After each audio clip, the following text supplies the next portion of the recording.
சரண் Krishna YouTube சேனலுக்கு உங்களை அன்புடன் வரவேற்கின்றேன்.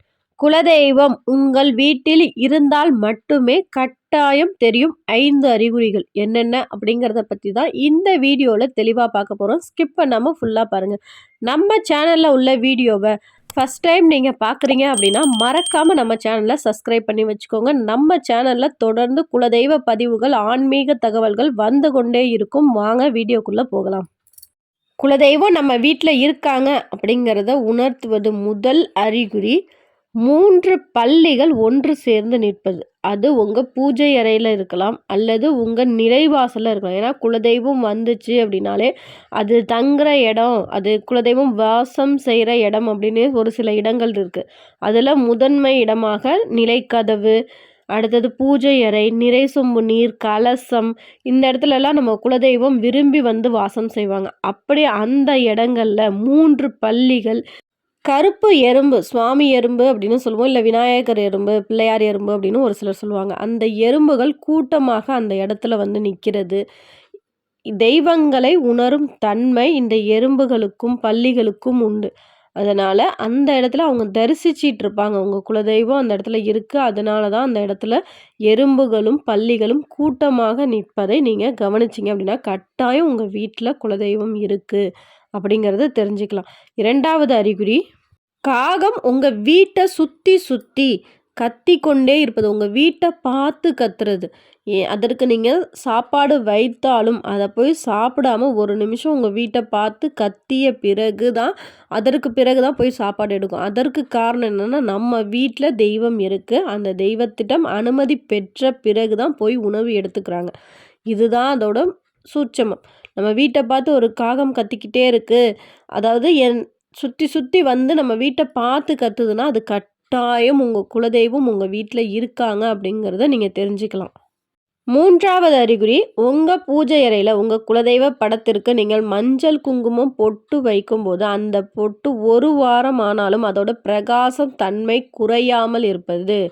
நீங்கள் நல்லா பாருங்கள், மற்ற படங்களில் வைக்கிறதுக்கும் உங்கள் குலதெய்வ படத்தில் நீங்கள் சந்தன குங்குமம் வைக்கும்போது அதோட ஒரு வாரம் ஆனாலும், ஒரு வாரம் ஆயிடுச்சுனாலே அந்த சந்தனம் காஞ்சு குங்குமம்லாம் காஞ்சு ஒரு சில பொட்டுகள்லாம் கீழே விழுந்துடும். ஆனால் அந்த பொட்டு எதுவுமே கீழே விழுவாமல் அதோட மங்களகரம் குறையாமல் இப்போ வச்ச மாதிரியே அது அப்படியே புதுசாகவே இருந்துச்சு அப்படின்னாலே அதை பார்த்தே நீங்கள் தெரிஞ்சுக்கலாம் உங்கள் பூஜை அறையில் உங்கள் குலதெய்வம் வாசம் செய்கிறாங்க.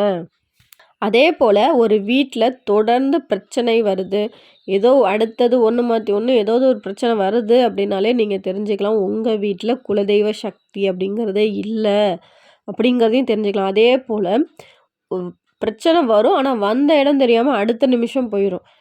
ஒரு குறையுமே அவங்க லைஃப்பில் இருக்கவே இருக்காது. பெரிய குறை அப்படின்னு சொல்கிற அளவுக்கு அவங்க வாழ்க்கையில் குறையே இல்லை அப்படின்னாலே அவங்க வீட்டில் குலதெய்வத்தின் பரிபூர்ண அருள் இருக்குது, குலதெய்வ நடமாட்டமும் அவங்க வீட்டில் இருக்குது அப்படிங்கிறதையும் நீங்கள் தெரிஞ்சுக்கணும். 4வதாக, உங்கள் வீட்டில் ஒரு செடியோ இல்லை மீன் தொட்டியில் மீன் வளர்க்குறீங்க அப்படின்னா செடிகளில் அதிகமாக துளிர் விடுவது, புது செடி கிளைகள் வர்றது, அதிகமாக பூச்செடி வச்சுருந்தீங்கன்னா பூக்கள் வந்து நல்லா கொத்து கொத்தாக பூத்து குலுங்குவது, மீன்கள் வழக்கத்துக்கு மாறாக அதிகமாக உற்சாகமாக நீந்துவது, இதுவும் உங்கள் குலதெய்வம் உங்கள் வீட்டில் இருக்குது அப்படிங்கிறத உணர்த்துவதற்கான அறிகுறிகள். நம்ம பூஜை செய்யும்போது ஒவ்வொரு தெய்வமுமே நம்ம வீட்டுக்கு வாசம் செய்ய வருவாங்க. அது லக்ஷ்மி தேவியாக இருக்கலாம், பார்வதி தேவியாக இருக்கலாம், இல்லை விஷ்ணு பகவான், ஏன்னா நம்ம எந்த தெய்வத்தை நம்ம மனதார நினச்சி பூஜை செய்கிறோமோ அந்த அத்தனை தெய்வங்களுமே நம்ம வீட்டுக்கு வாசம் செய்ய வருவாங்க. ஆனால் குலதெய்வம் மட்டும்தான் நம்ம வீட்டில் நிரந்தரமாக வாசம் செய்வாங்க. அது மட்டும் இல்லை, உங்களுக்கு ஏதாவது ஆபத்து காலத்தில் நீங்கள் கூப்பிடாமல் வர்ற தெய்வமும் நம்ம குலதெய்வம் தான். குலதெய்வம் நம்ம வீட்டுக்கு வரணும் அப்படின்னா நம்ம பெரிய யாகம் செய்யணும், பூஜை செய்யணும் அப்படிங்கிற அவசியம் கூட இல்லை. குலதெய்வத்தை மனதார நினச்சி வேண்டுங்க. குலதெய்வத்திற்காக பூஜை அறையில் தனியாக குலதெய்வ விளக்கு ஒன்று ஏற்றுங்க. நிறை சொம்பு நீர் வைத்து வழிபாடு செய்யுங்கள். கலசம் வைத்து வழிபாடு செய்யும் பழக்கம் உள்ளவர்கள் கட்டாயம் கலசம் வைத்து வழிபாடு செய்யுங்க. இது போல் எளிய வழிபாடில் மனமுகந்து உள்ளன்போடு உங்கள் குலதெய்வத்தை வணங்குங்க. கட்டாயம் உங்கள் குலதெய்வம் உங்கள் வீட்டில் வந்து வாசம் செய்வாங்க. 5வது அறிகுறி, நீங்கள் குலதெய்வ கோவிலில் நிக்கும்போது எந்த வாசனைய நீங்க உணர்ந்தீங்களோ, உங்க குலதெய்வ எல்லையில அந்த குலதெய்வ கருவறைக்கு பக்கத்துல என்ன வாசனை உங்களால உணர முடிஞ்சதோ, அந்த வாசனைய நீங்க பூஜை செய்யலைனாலும் பரவால்ல.